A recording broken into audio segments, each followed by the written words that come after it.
Sonos is amazing in that we're a growing company, and with that comes new people, new hiring, new infrastructure, new organizational structures. So one of the things there's a variety of things that are interesting about Sonos, but one of the things that's fascinating is that we actually develop hardware on the East Coast and on the West Coast in parallel. So what that means is that if you're an amazing mechanical engineer or electrical engineer hired from Colorado, you actually have a choice. You can come work in the Santa Barbara office, or you can come work in the Cambridge, Massachusetts office. So with that comes a huge amount of team collaboration challenges.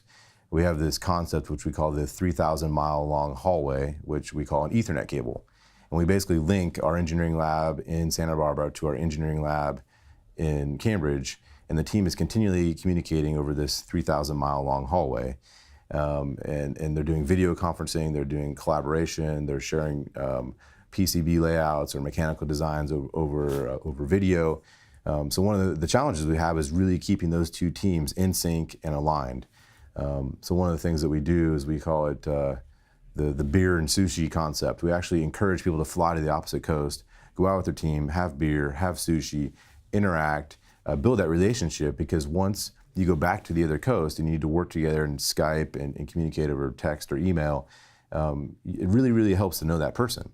And when you don't know that person and there's some random person on the other coast, it makes it hard to solve problems, makes it hard to get to a solution.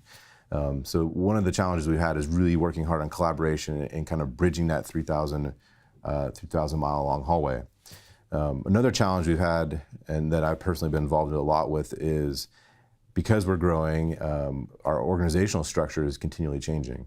I think we actually probably redesign our organizational structure every 6 months.